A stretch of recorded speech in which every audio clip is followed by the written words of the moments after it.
उससे पूछते appointment letter मिल गया कि नहीं, वो नहीं मिला, कि वो ले लो, वो जरूरी है ताकि तुम्हारे पास सबूत रहे, प्रूफ रहे, 10 साल बाद 15 साल बाद देखो आपने बुलाया। अपॉइंटमेंट और परमेश्वर के पास है कलीसिया के लिए, परमेश्वर के पास है कलीसिया के लिए अपॉइंटमेंट। मैं मेरे साथ निकालिए आप पहला कुरिन्थियों 12 अध्याय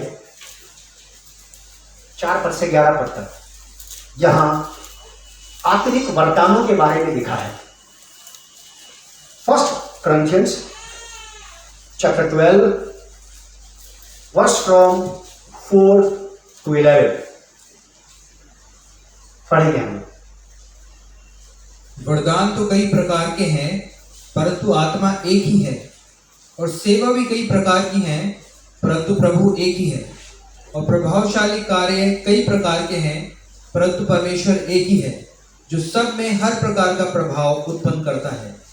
किंतु सबके लाभ पहुंचाने के लिए हर एक को आत्मा को प्रकाश दिया जाता है। सबके लाभ पहुंचाने के लिए हर एक को आत्मा का प्रकाश दिया जाता है। आप में से किसी को भी अगर परमेश्वर कुछ देगा तो रुपया पैसा कमाने के लिए नहीं दे रहा कोई दान वरदान। होशियार रहना। और मुझे बहुत सारे सेवक और विश्वासी देख रहे होंगे, मैं आपसे भी ये कहना चाहता हूं कि जो भी गिफ्ट परमेश्वर ने आपको दिया है वो हमें अपनी पोजीशन में आने के लिए या रुपया पैसा कमाने के लिए नहीं दिया है। साफ शब्दों में लिखा है यहाँ पे कि किंतु सबके लाभ, परमेश्वर के वरदानों से लाभ पहुंचना चाहिए लोगों को, जीवन का, शांति का, आनंद का, उद्धार का, कल्याण का। लिखा है कि किंतु सबके लाभ पहुंचाने के लिए हर एक को आत्मा का प्रकाश दिया जाता है। यदि आज परमेश्वर आपको कुछ देगा तो परमेश्वर आपको इसलिए देगा कि आपके द्वारा से वो परमेश्वर का प्रकाश दूसरी अंधेरी जिंदगियों में पहुंचने पाए। प्रकाश की जरूरत अंधियारे में होती है। चलिए, क्योंकि एक को आत्मा के द्वारा बुद्धि की बातें दी जाती हैं, 9 वरदानों की बात बताएगा अभी यहाँ पे। चलिए, और दूसरे को उसी आत्मा के अनुसार ज्ञान की बातें, किसी को उसी आत्मा से विश्वास, और किसी को उसी एक आत्मा से चंगा करने का वरदान दिया जाता है। एक ही आत्मा के द्वारा हो रहा है सब कुछ जी। फिर किसी को सामर्थ्य के काम करने की शक्ति, और किसी को भविष्यवाणी की, और किसी को आत्माओं की परख, और किसी को अनेक प्रकार की भाषा, और किसी को भाषाओं का अर्थ बताना। परंतु ये सब प्रभावशाली कार्य वही एक आत्मा कराता है, और जिसे जो चाहता है वह बांट देता है। जिसे वो जो देना चाहता है। यहां इसका अर्थ ये नहीं कि जो उससे चाहता वही पा लेता है। यहां इसका अर्थ है कि वो जिसे जो देना चाहता उसको दे देगा। परमेश्वर किसी का पक्षपात नहीं करता, वो न्याय करता है। ठीक, एक बात यहां पे ऐसा लिखा है, 11 है इसके 10वें पद में, जो अन्य अन्य भाषा के ऊपर बात लिखी है उसके बारे में थोड़ा सा बताना चाहूंगा। और किसी को अनेक प्रकार की भाषा, किसी को का मतलब है एक व्यक्ति कई प्रकार की भाषाएं बोल सकता है। वो स्पिरिचुअल लैंग्वेजेस भी और नॉन लैंग्वेज भी और अनोन लैंग्वेज भी, जानी पहचानी भाषाएं भी और अनजानी भाषाएं भी बोल सकता है। और दूसरा कोई व्यक्ति होना चाहिए उन अन्य भाषाओं का ट्रांसलेशन करने वाला। दो लोग हैं यहाँ पे, एक वरदान में एक वरदान दो लोगों को बांटा परमेश्वर ने, किसी को अन्य अन्य भाषाएं और किसी को अन्य भाषाओं का ट्रांसलेशन, अर्थ बताने का। कभी कभी ऐसा हो जाता है कि जो लोग अन्य भाषा में खुद ही प्रार्थना करते रहते हैं वो कभी कभी ट्रांसलेट भी कर देते हैं। लेकिन इस पर कैसे विश्वास किया जाए? हो सकता है तुम अपने मन की बात बोल रहे हो, ये बात शक में आ जाएगी, संदेह में आ जाएगी। तो इसीलिए प्रार्थना करें कि प्रभु यदि आपने कलीसिया में अन्य भाषा का वरदान दिया है तो इसी कलीसिया में आप अन्य भाषा के ट्रांसलेशन का वरदान भी दो। कोई कन्फ्यूजन नहीं, मैं नहीं चाहता कोई कन्फ्यूजन। जब हम लोग हमारे बाबूजी हमें सिखाया करते थे, पहलवानी सिखाते थे, तो कई बार ऐसा होता है स्पोर्ट्स में क्या होता है, चीटिंग बहुत होती है। स्पोर्ट्स में चीटिंग, धोखाधड़ी बहुत होती है, बेईमानी बहुत होती है। तो हम कभी कभी खिसिया जाते थे, अपने बाबूजी से कहते थे जीता तो मैं था, महापुरुष ने मुझे हरा दिया। मेरे बाबूजी कहते थे तुम्हारी तरह थोड़ी करते हैं ऐसे घिस घिस के कुश्ती लड़ते तुम्हें। वो कहते by force Jeet low direct, ताकि किसी के पास धोखाधड़ी करने का अवसर ही न रह जाए। क्लियरिटी होनी चाहिए सामने। आप अन्य भाषा में प्रार्थना कीजिए, लेकिन कोई दूसरा व्यक्ति होना चाहिए उसका ट्रांसलेशन करे ताकि आपके प्रति ब्लेम ही ना आए। ये बात क्लियर करना चाहता था। दूसरी बात, मेरे साथ ये तो आत्मिक वरदान होते हैं। आपने सुन लिए, आप प्रार्थना करते रहे कि प्रभु आप में से जिस भी व्यक्ति को जो चाहिए, ये आपका राइट बनता है मांगना। देना है कि नहीं ये उसका अधिकार है, लेकिन आप बोलिए जरूर उससे। दूसरी बात, आदमी फल, गलातियों की पत्री 5 अध्याय 22 पद। गलाशियंस कुरिन्थियों की दूसरी पत्री के बाद ही आता है। गलातियों की पत्री 5 अध्याय 22 पद। 9 फल आत्मा के। पर आत्मा का फल प्रेम, आनंद, शांति, धीरज, कृपा, भलाई, विश्वास, नम्रता और संयम है। ये आत्मिक फल है। आप प्रार्थना करिए अपने लिए कि ये आपको मिले, ये आपका राइट बनता है। मांगना, देना, ये परमेश्वर का राइट बनता है। ठीक, अब आप परमेश्वर से बात करेंगे। परमेश्वर के पास है चीजें। मैं ये वाली बातें मैंने आपको बता दी बस। लेकिन मेरा टॉपिक ये नहीं था, लेकिन ये मेरे टॉपिक का हिस्सा है। छोटा सा नहीं, प्रभु माफ करें, ये भी एक हिस्सा है उस वाली शिक्षा का। दान बरताने की जरूरत है कलीसिया में, आत्मिक फलों की भी जरूरत है कलीसिया के विश्वासियों को। हमारा टॉपिक है परमेश्वर के द्वारा नियुक्ति। यही 1 कुरिन्थियों 12 अध्याय 27 और 28 पर आपको सब बातें बिल्कुल स्पष्ट समझ में आएंगी, बिल्कुल दूध का दूध और पानी का पानी। अपॉइंटमेंट फ्रॉम गॉड साइड, परमेश्वर की तरफ से है ये नियुक्ति। ये बात 3 महीने पहले परमेश्वर के आत्मा ने एक दिन मेरे ऊपर ऐसी रिवील की प्रार्थना करते समय, और मैंने इस बात को अपनी पत्नी के साथ शेयर किया, क्योंकि मैं ये वाली बात कई बार बोल चुका था अपने आप से। अभी चर्च में कोई लीडरशिप नहीं है, एक भी लीडरशिप नहीं है, और बगैर लीडरशिप के चर्च नहीं हो सकता है। बगैर लीडरशिप के चर्च नहीं हो सकता है। चर्च में लीडरशिप उतनी ही ज्यादा जरूरी है जितनी किसी एक व्यक्ति को जिंदा रहने के लिए उसके दिल का धड़कना, उसकी नसों में खून का संचार, दौरा, कई सारी चीजें हैं ऐसे। ठीक वैसे ही एक जीवित कलीसिया के लिए, हेल्दी चर्च के लिए लीडरशिप अति आवश्यक है।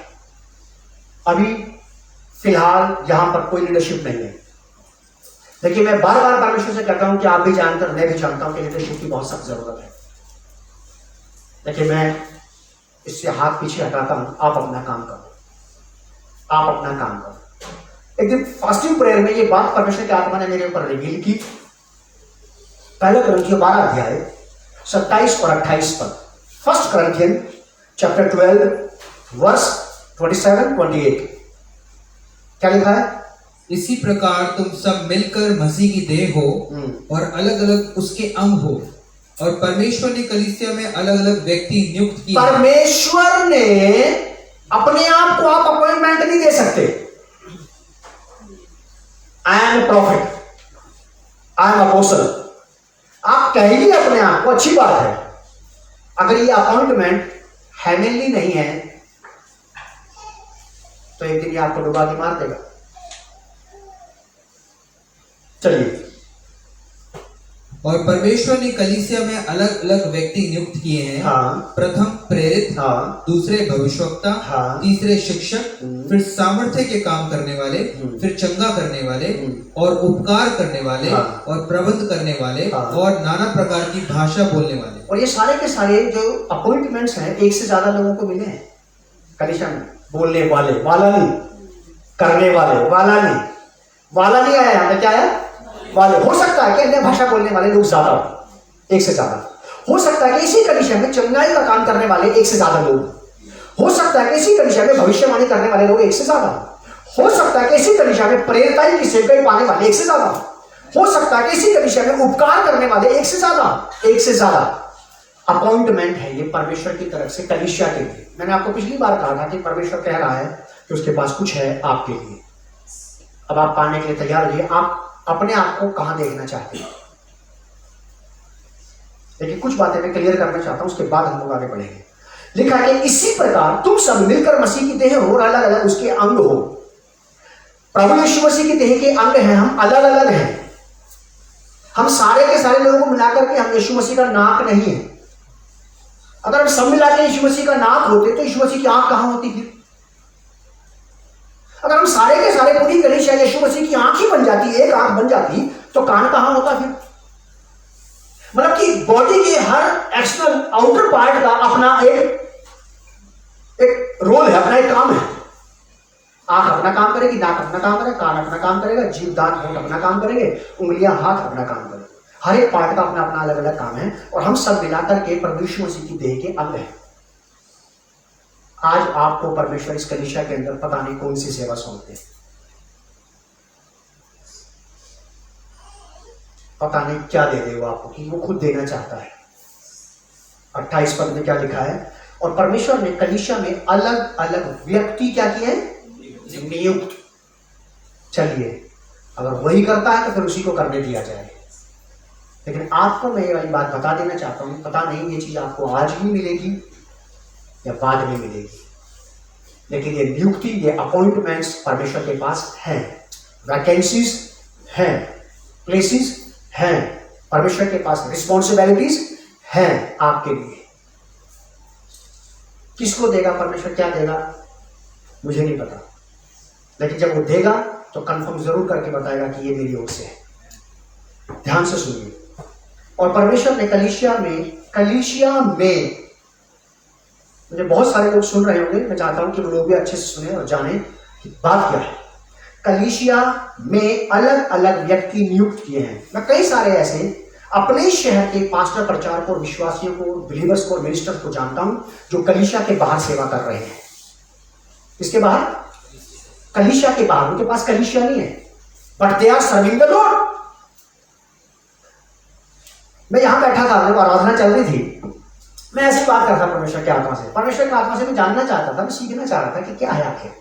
होली स्पिरिट मुझे बता रहा था कि कभी कभी ऐसा होता है कि सही जगह पे खड़ा होकर के गलत आदमी बोलता है।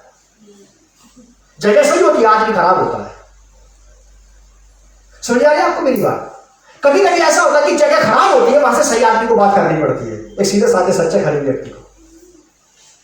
कभी कभी ऐसा होता है कि बात गलत होती है, लेकिन उसको करने वाला आदमी सही होता है। कभी कभी बात बिल्कुल सही होती है, सच होती है, उसको बताने वाला आदमी गलत होता है। ये चीजें हो सकती हैं। Confusion is possible, misunderstanding is possible. ये पॉसिबिलिटी है कि ये चीजें हो सकती हैं, लेकिन याद रखना आप इस बात को, स्पिरिचुअल लाइफ में भी ऐसा ही हो सकता है। अगर जमीनी एरिया में, दुनिया में चीजें और लोग मिसप्लेस हो सकते हैं, तो लोग स्पिरिचुअली भी मिसप्लेस हो जाते हैं। ये सारी की सारी बातें कलीसिया को दी गई हैं। कलीसिया के अंदर रहेंगी ये चीजें। कलीसिया के बाहर अगर मान लीजिए कोई एक व्यक्ति सेवा कर रहा है, आज कहीं से प्रीच कर रहा है, आप उससे पूछो क्या आप पासवान है कि नहीं? Are you evangelist? No. Are you profit?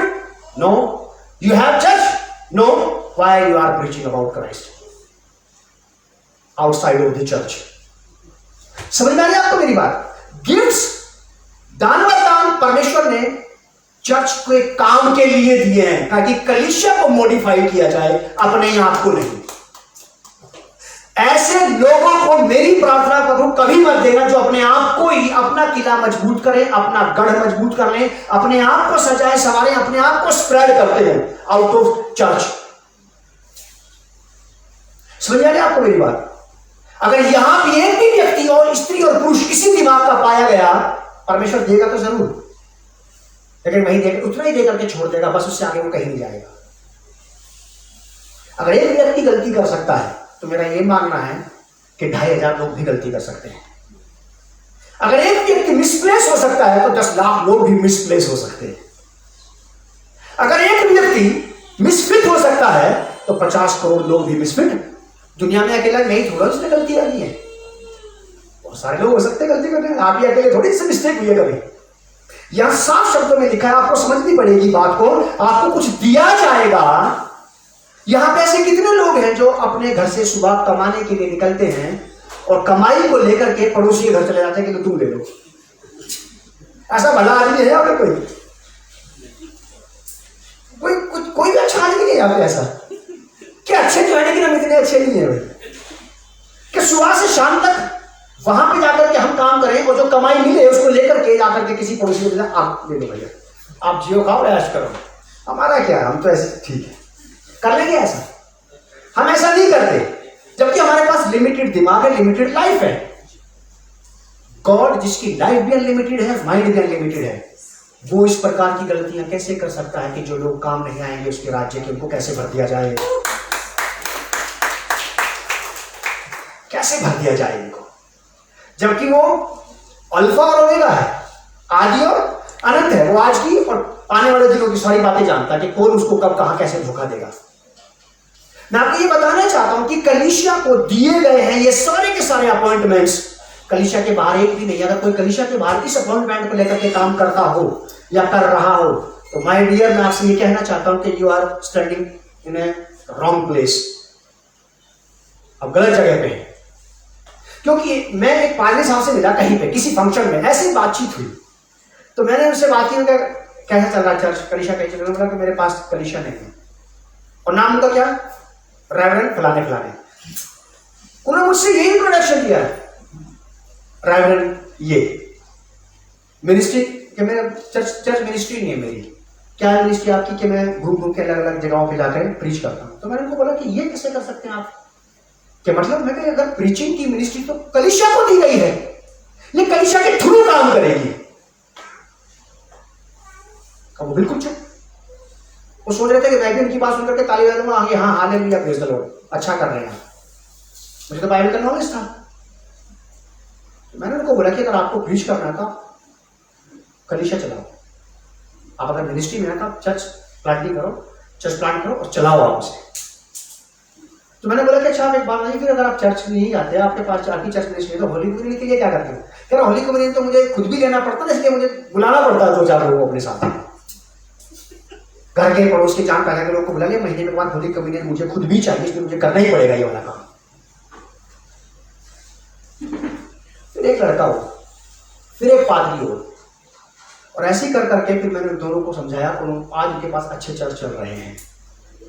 क्योंकि ये वाली बात मैं जानता हूं कि जो गिफ्ट आपको दिया गया है ये चर्च के बाहर का नहीं है। आज आप में से किसी को भी अगर कुछ मिलेगा, मैं आपको बताना चाहता हूं कि आपको परमेश्वर इसलिए देगा कि जिस कलीसिया के आप सदस्य हैं, जिस कलीसिया के आप मेंबर हैं, उसको खूबसूरत बनाने के लिए आपको दिया जाएगा। ये आपको इसलिए नहीं दिया जाएगा कि आप अपना नाम कमाओ, अपना पैसा कमाओ, अपना रुतबा बढ़ाओ, अपना किला मजबूत करो, अपना गढ़ मजबूत कर लो और 150-200 लोग आपको जानते हो। बाइबल में साफ शब्दों में लिखा है कि कुछ लोग हैं ही ऐसे, वो धोखा खाते और धोखा देते चले जाएंगे। मैं अगर मान लीजिए कि मैं इन सारी बातों को जानता हूं, इसके बाद मैं इस कलीसिया को छोड़ करके, इस कलीसिया से बाहर निकल करके अलग एक सेवकाई शुरू करता हूं अकेले, विदाउट एनी चर्च, मैं खुद भी धोखा खा रहा हूं क्योंकि मैं परमेश्वर के वचन के खिलाफ जा रहा हूं। और जो लोग मुझे सुन रहे हैं, जो मेरे साथ फेलोशिप अटेंड कर रहे हैं, वो भी धोखा खा रहे हैं इस बात का। वो भी धोखा खा रहे हैं जो उस फेलोशिप को अटेंड कर रहा है। मुझे बहुत सारे लोग सुन रहे होंगे और दुनिया का एक भी बेहतरीन पास्टर प्रचारक जो सही परमेश्वर के वचन की नॉलेज रखता हो, मेरी बात को काट के दिखा दे कि परमेश्वर ने ये गिफ्ट्स और ये सेवकाई या कलीसिया के बाहर दी है। कह सकता है कोई? वर्ल्ड वाइड लेवल पे मैं चैलेंज करता हूं, एक भी आदमी मेरी बात को काट के दिखा दे। साफ शब्दों में यहां पे लिखा है, प्रत्येक बाइबल में ऐसे लिखा है, और परमेश्वर ने कलीसिया में inside of the church, not outside of the church. जितने लोग आज प्रीच कर रहे हैं, ऑनलाइन कहीं से भी कर रहे हो, दुनिया के किसी भी कोने से कर रहे हो, मुझे कोई वो नहीं है मुझे डर, लेकिन वो गलत कर रहे हैं क्योंकि वो किसी कलीसिया के अगर सदस्य नहीं है, अगर वो कलीसिया नहीं चला रहे, अगर कलीसिया रन नहीं करते हैं, अगर उनके पास चर्च का दर्शन मिशन नहीं है, कैसे कर सकते हैं वो वाला काम? वो खुद भी धोखा खा रहे हैं और दूसरों को भी धोखा दे रहे हैं। साफ शब्दों में लिखा यहां पे, और परमेश्वर ने कलीसिया में अलग अलग व्यक्ति, स्वर्गदूत नहीं अपॉइंट किए उसने कलीसिया में, क्या अपॉइंट किए? पर्सन्स, व्यक्ति, स्त्रियों को और पुरुषों को। आज इस कलीसिया के स्त्रियों को, पुरुषों को, बच्चों को, बुजुर्गों को, जवानों को परमेश्वर अपनी तरफ से एक रिस्पॉन्सिबिलिटी, एक जिम्मेवारी देना चाहता है कि वो स्त्री पुरुष उस जिम्मेवारी को लेकर के उसकी कलीसिया को आगे बढ़ाए। क्या लिखा है यहां पे कि प्रत्येक को और परमेश्वर ने कलीसिया में अलग अलग व्यक्ति नियुक्त किए हैं। ये अपॉइंटमेंट आपकी और आपके लिए परमेश्वर की ओर से आना चाहिए, और परमेश्वर यदि आपको देगा तो इसलिए देगा कि आप कलीसिया की भलाई के लिए इसको इस्तेमाल करें। आप कलीसिया के डेवलपमेंट के लिए इसको इस्तेमाल करें। आप इसे कलीसिया को रब करने के लिए, पॉलिश करने के लिए, शाइन करने के लिए इस्तेमाल करें। आप इन सेवकाइयों को जो आपको दी गई है, आपको इसी कलीसिया में रहना चाहिए। और दुनिया के किसी भी व्यक्ति को जिस भी कलीसिया में जो भी गिफ्ट मिलता है उसको ईमानदारी से वही रहना चाहिए, ताकि वो उसको इसीलिए दिया गया कि उस कलीसिया के काम आ सके। अगर ऐसा ही रहा सचमुच में, अगर परमेश्वर की विल यही है कि जिसको जो गिफ्ट मिले वो गिफ्ट लेकर के कलीसिया छोड़े, अपनी कलीसिया शुरू कर दे, तो मैं कलीसिया कहां रह जाएगी, कहां रहेंगे? मान लो घर के 5 सदस्य हैं, 4 लोग नहीं कमाते, एक आदमी कमाता है। वो एक आदमी कमा रहा है, उनको पाल रहा है कि नहीं यार ये मेरा भाई है, मेरी बहन है, ये मेरा ये रिश्ते हैं मेरे आपस में। और मान लीजिए कि धीरे धीरे एक एक को नौकरी मिलती रहे, एक एक अलग होता रहे, एक एक को नौकरी मिलती रहे, अलग होता रहे। आखिरी में इस घर में कितने लोग बचेंगे? एक, क्योंकि जो कमाएगा अब वही खाएगा।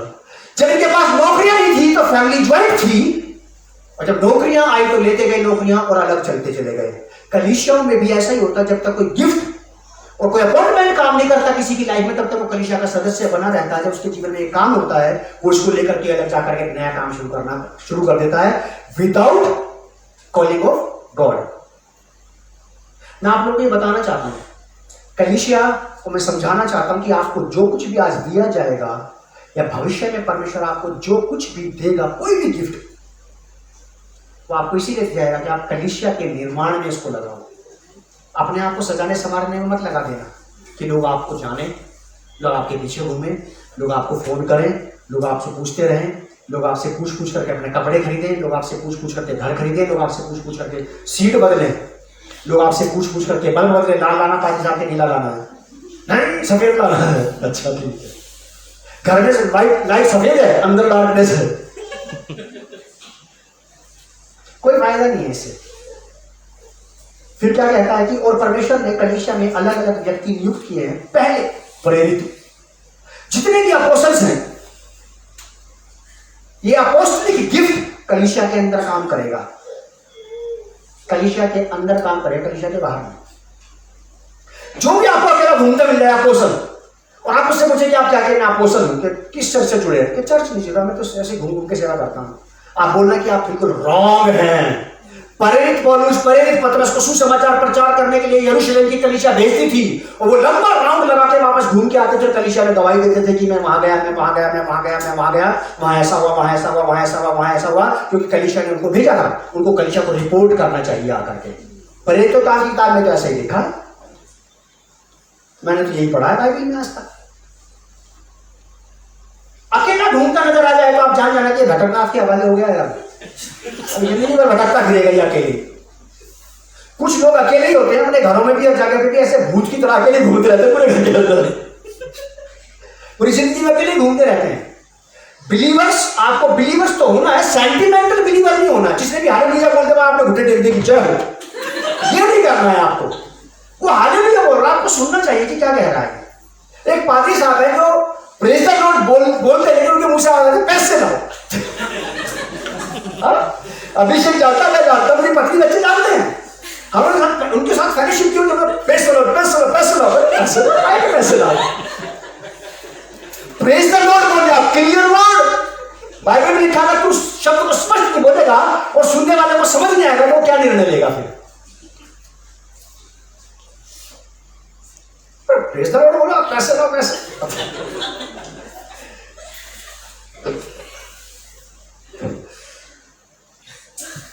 तो परमेश्वर ने कलीसिया में अलग अलग व्यक्ति नियुक्त किए हैं। प्रथम प्रेरित, दूसरे भविष्यद्वक्ता। ये लोग जिनको परमेश्वर ने भविष्यवाणी का वरदान दिया, अगर कलीसिया के बाहर है कहीं पे भी, आप उसको जाकर के बोलना कि आप परमेश्वर के वरदान का गलत इस्तेमाल कर रहे हैं। उसके साथ फेलोशिप करके, उसके साथ खुश होकर के, उसके साथ बैठ करके, उसके साथ खाना खा के, चाय पी करके, इससे ज्यादा बेहतर है कि आप उसको बोलो कि आप गलत कर रहे हो, सीधे आ जाओ घर।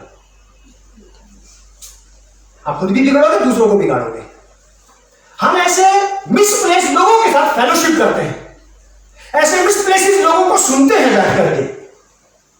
बहुत बढ़िया बोला, मिसप्लेस व्यक्ति बहुत अच्छा बोल रहा है। मैंने बताया, और स्पिरिट ने मुझे यहीं पे खड़ा करके बताया कि सही बात को गलत व्यक्ति भी बोल सकता है, और सही बात गलत प्लेटफॉर्म से भी बोली जा सकती है, और गलत बात भी कभी कभी सही प्लेटफॉर्म से बोली जा सकती है। कभी कभी हो सकता है कि जगह तो पवित्र है लेकिन जो बोल रहा है ये पवित्र नहीं है। नहीं होता क्या ऐसा? ये बहुत पॉसिबल बातें, संभव बातें हैं, ये बड़ी आसान, ऐसा होता है, ये ऐसा होता है। लिखा है कि पहले प्रेरित, दूसरे भविष्यद्वक्ता, तीसरे शिक्षक। आज मैंने देखा है, मेरा अपना जो ऑब्जर्वेशन है, बाइबल शिक्षकों की कमी बहुत कम है, भविष्यद्वक्ताओं के प्रेरितों की भरमार है। भविष्यद्वक्ता और प्रेरित ये ज्यादा है, और बाइबल शिक्षक और शिक्षा नहीं है, कलीसियाओं में नहीं है, इसीलिए विरोध और विद्रोह है, इसलिए गुटबाजी है वहां पे, इसीलिए वहां पे धक्का मुक्की हो रही है एक दूसरे को पोजीशन लेने के लिए।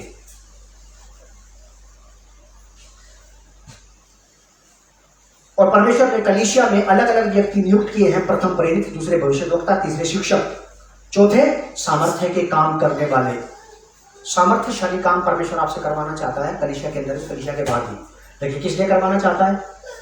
कि लोग आपको पूछने लगे, आपसे पूछ के लोग अपने घरों में कलर पेंट करने लगे, लोग पूछ करके रिश्ता जोड़ने लगे। भाई साहब, देश की कौन सी दिशा में रिश्ता जोड़ना चाहिए अपने लड़के का? भाई साहब, भविष्यवाणी करो, लड़की कहाँ की आनी चाहिए हमारे लड़के की, साउथ की कि नॉर्थ की? हमारा दिमाग खराब हो जाएगा। विश्वासी से रिश्ता होना चाहिए, वो चाहे किसी भी देश दिशा भाषा का हो। रोमी की पत्री में पौलुस बहुत अच्छा बोलता है कि अब ना कोई यहूदी ना कोई यूनानी। और जितने लोग अभी भी ये सोचते हैं कि नहीं भैया हम जिस बैकग्राउंड के ना वही बैकग्राउंड की लड़की लाओ, उनको कलीसिया से भी खदेड़ना चाहिए और स्वर्ग से भी। समझ रहे बात को? मतलब तुम अभी भी जाति पाति की बात में क्यों?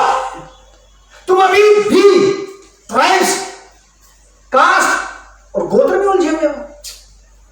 How do you can say मैंने उद्धार पाया है? निकले आज बात, कोई उद्धार नहीं तुम्हारे पास, झूठ बोलते हो। पौलुस क्या था रोमियो की पत्री में? ना कोई यहूदी रहा, ना कोई यूनानी रहा, ना कोई स्त्री, ना कोई पुरुष, अब हम मसीह हैं एक।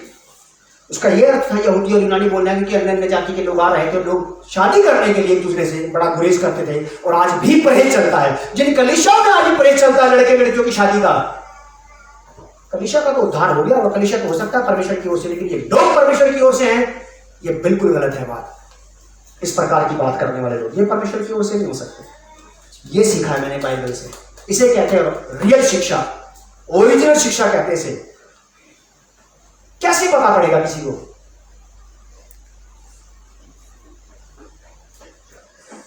तो परमेश्वर ने कलीसिया में अलग अलग व्यक्ति नियुक्त किए, प्रथम प्रेरित, दूसरे भविष्यद्वक्ता, तीसरे शिक्षक, और सामर्थ्य के काम करने वाले और चंगा करने वाले। कलीसिया के अंदर ही होगा, यही नहीं होगा, आपको यही परमेश्वर इस्तेमाल करेगा।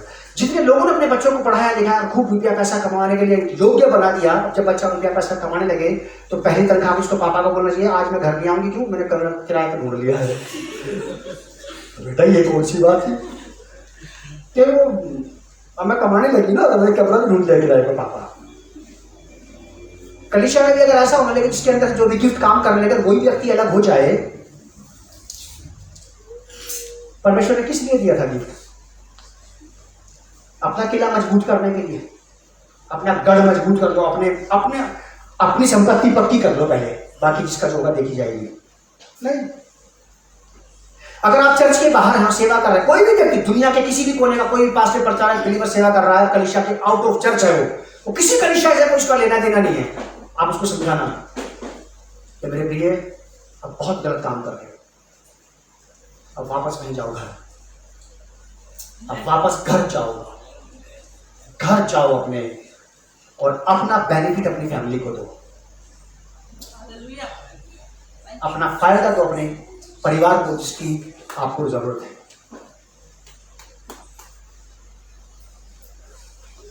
चंगा करने का और उपकार करने का। उपकार करना समझते हैं आप?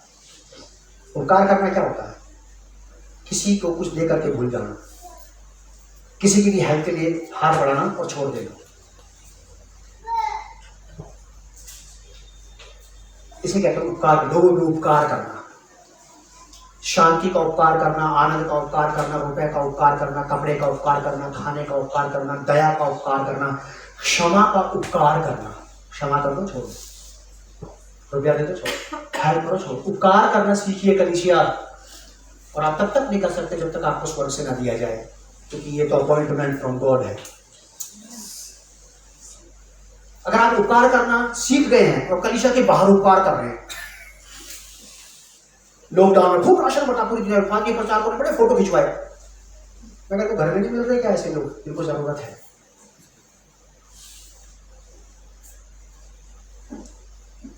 हमारे लोगों को भी हमारे उपकार की जरूरत है, हमें भी किसी के उपकार की जरूरत है। कोई हमारे पर भी तो उपकार करे, भलाई का, ईमानदारी का, वफादारी का, विश्वास योग्यता का, सच्चाई का, खराई का, रुपए का, पैसे का, कपड़े का, खाने का, पैसा जो 5 किलो 4 लोग कर लेगा, धन्यवाद, बड़ी मेहरबानी।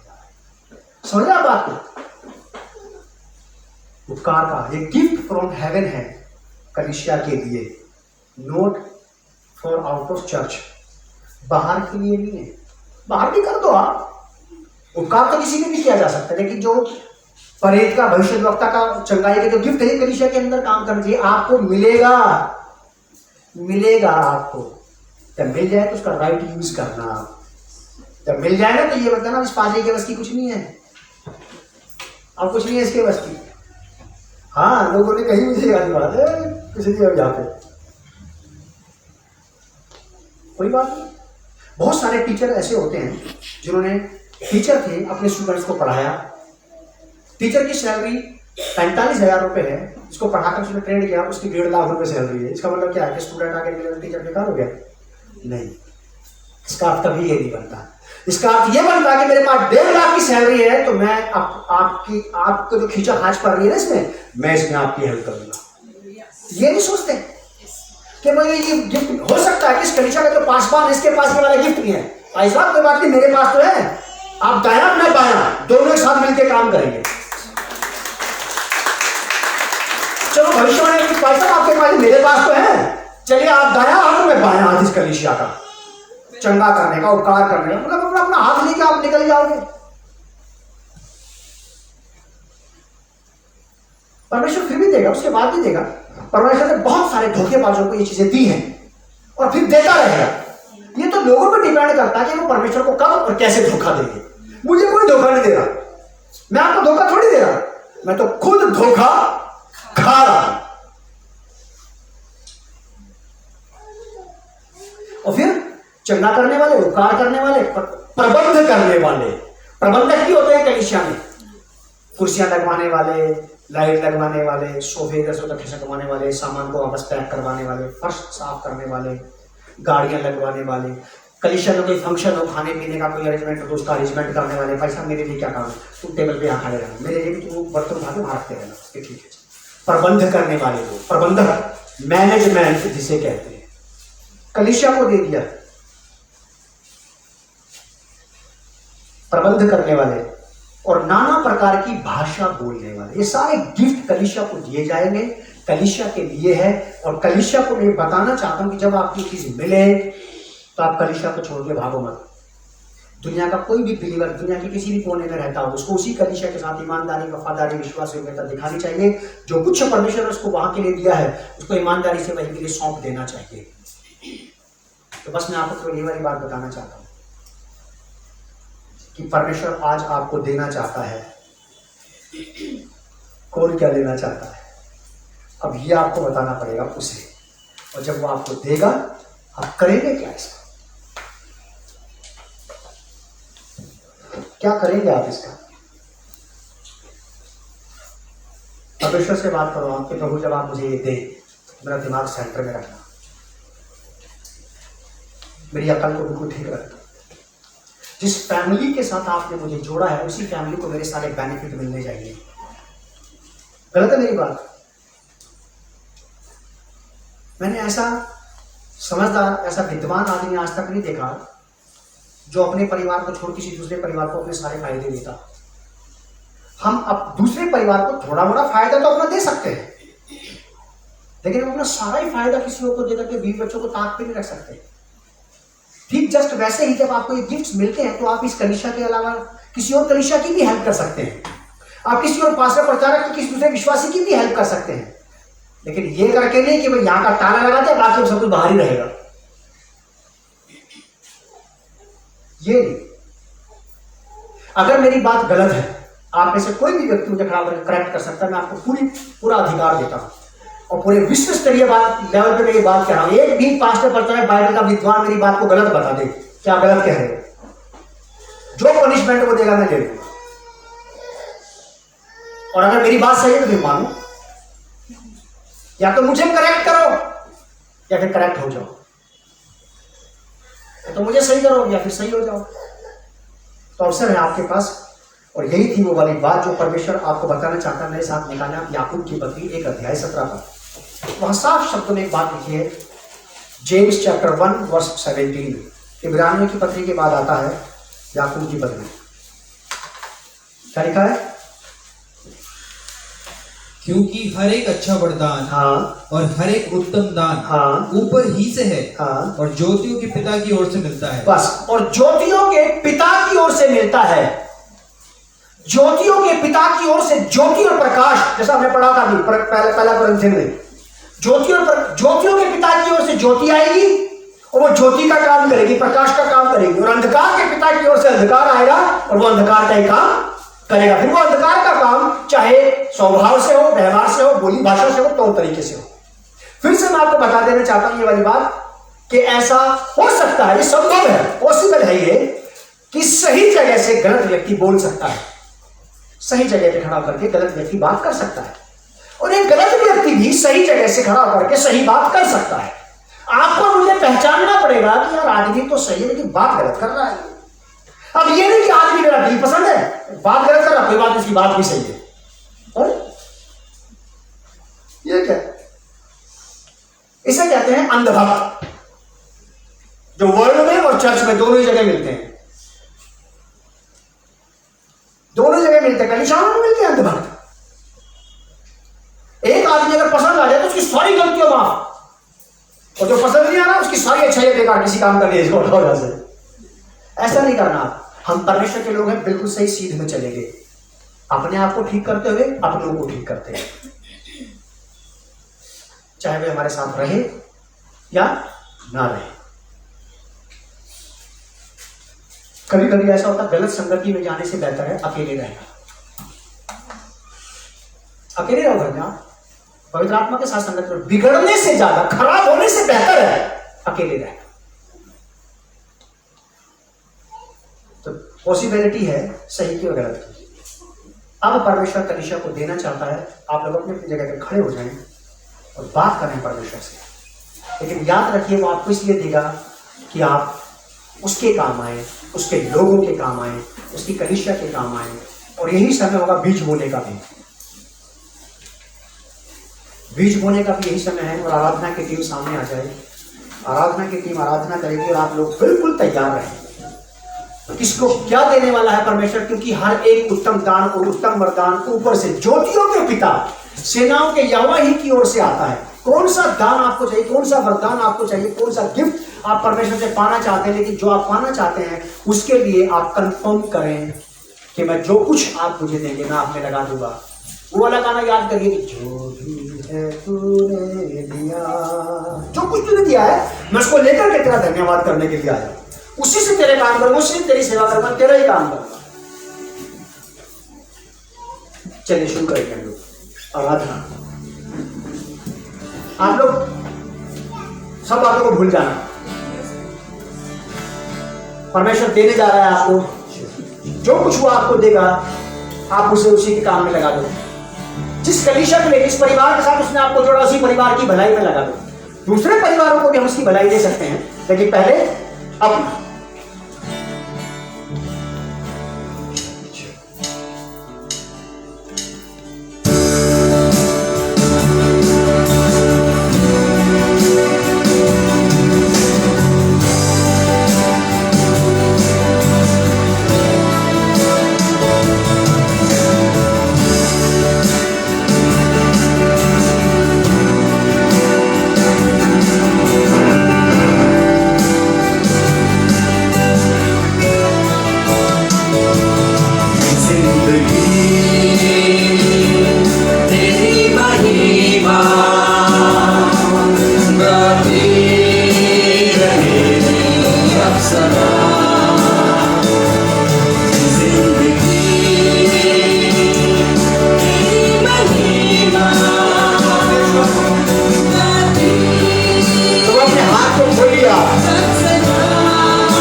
ऐसे ही प्रभु में आप बने रहें।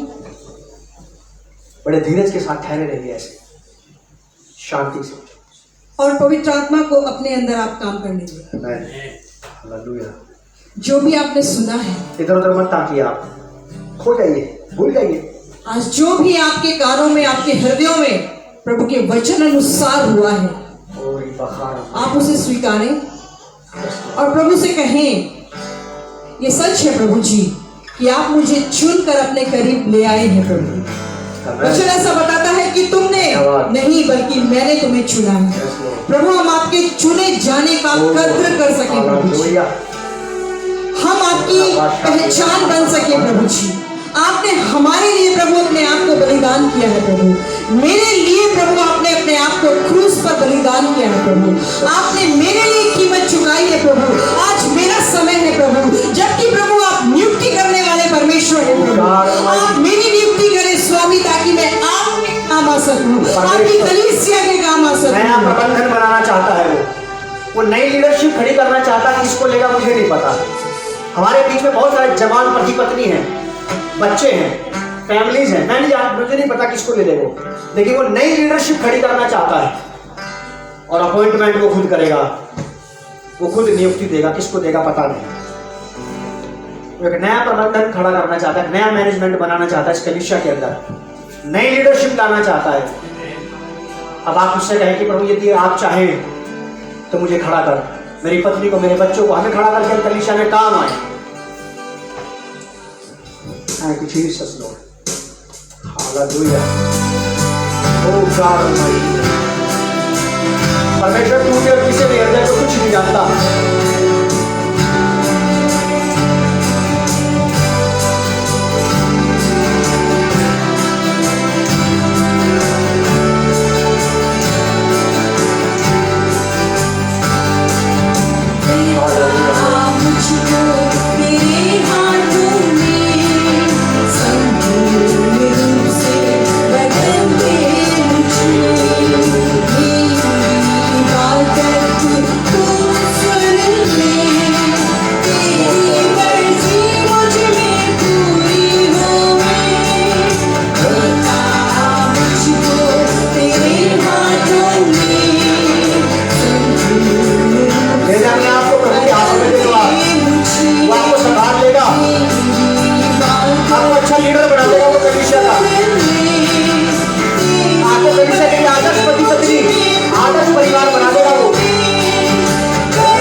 अपने हृदय को खोले, अपने आप को उससे कहे कि प्रभु मुझे दे, वो दे जो तू मुझे देना चाहता है, ताकि जो कुछ मैं आपसे पाऊं उसे वापस आप ही के काम में लगा दूं। Thank you Lord, thank you Jesus. लगे रहिए आप उसके साथ, ऐसे बने रहें आप उसके साथ। हालेलुया।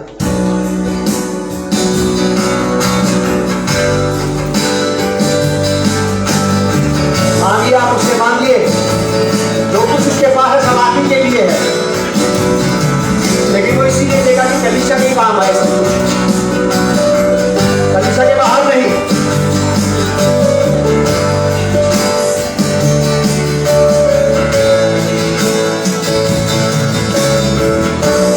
करता हूँ मैं समर्पण,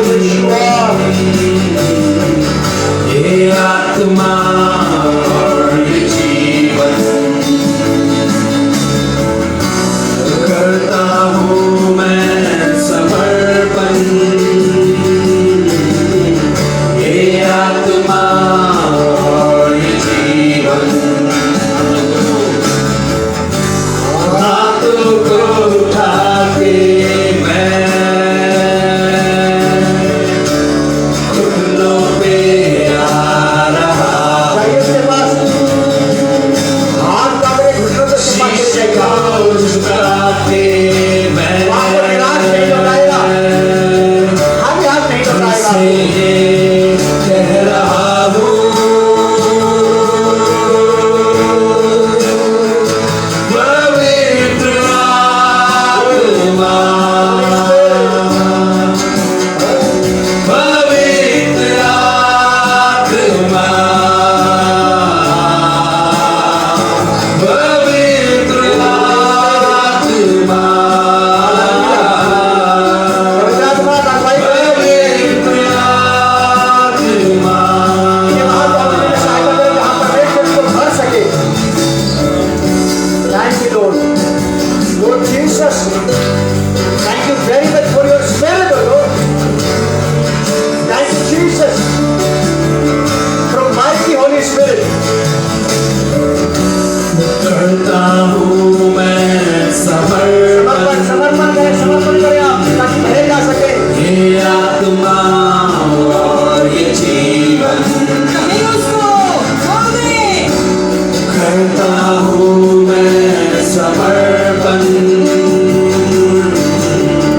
ये आत्मा और ये जीवन, हाथों को उठा के मैं घुटनों पे आ रहा हूँ। शीश को झुका के मैं दिल से ये कह रहा हूँ,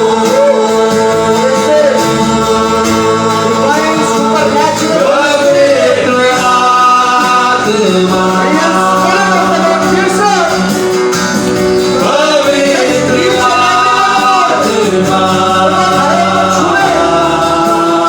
आत्मा, पवित्र आत्मा,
कलीसिया आपके पास अवसर है, परमेश्वर ने आपको अपॉइंटमेंट दिया है, मांगिए उससे और उससे कहिए कि प्रभु बनाए आपको कि आप उसके लोगों के काम आ सकें, कलीसिया के काम आ सकें। आप कहें उससे कि वो भरे, आप नियुक्त करें आपको कलीसिया में कलीसिया की सेवा करने के लिए वो आपको अपॉइंटमेंट दे, अपॉइंट करे, आपको नियुक्त करे आपको कि प्रभु कोई भी काम, कोई भी सेवा जो तू मुझसे चाहता है, कोई भी ऐसा काम जो आप मुझसे चाहते हैं कि मैं करूं, मैं कर सकता हूं, जिसे आप ये बोलना। परमेश्वर के एक महान सेवक डेविड लिविंगस्टन ने ये वाली बात कही थी कि हे प्रभु, आप मुझे जहां चाहे वहां ले जाएं सेवकाई के लिए, लेकिन आप मेरे साथ साथ रहना, आप मेरे साथ साथ रहना। हे परमेश्वर, आप जितना चाहे मेरा बोझ मुझ पर डाल दे सेवकाई का, लेकिन उसे करने के लिए मेरी सहायता करना, उसे उठाने के लिए मेरी मदद करना। डेविड लिविंगस्टन एक ऐसा व्यक्ति था, उसका नाम सुनकर के बहुत सारे पास्टर प्रचारक आदर से खड़े हो जाते थे।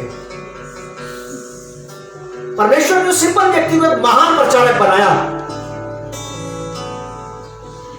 आज हम उसकी बात को याद कर रहे हैं। आप भी कह सकते हैं कि हे प्रभु, मुझे इस कलीसिया के प्रति सेवा दे, और जब सेवा देंगे आप तो मुझे उसे पूरा करने की ईमानदारी, वफादारी, विश्वास योग्यता, शक्ति और सच्चाई भी देना। कोई भी गिफ्ट, कोई भी वरदान जो आप उससे मांग रहे मांगे, लेकिन उससे कहिए प्रभु, जो जिम्मेवारी आप मुझे दे रहे हैं, चाहे विश्वासी होने की जिम्मेवारी आप मुझे दे रहे हैं, लेकिन मैं उसको भी ईमानदारी से निभा सकूं। यहां आराधना करने की, आराधना करवाने की, म्यूजिक सिस्टम संभालने की, कुर्सियां लगाने की, अकाउंट संभालने की, जो भी जिम्मेवारी है प्रभु आपने जो मुझे दिया है, उसे करने की मुझे क्षमता देना, अभिषेक देना। क्योंकि मेरे प्रियो को आपको अपनी सेवा में लगाएगा, लेकिन आप याद रखें कि आप उसी की सेवा को उसकी सहायता के बगैर नहीं कर सकते। Hallelujah Jesus, thank you Jesus Lord, thank you God almighty. तो वो ब्लेस करें, आप अनुग्रह दें।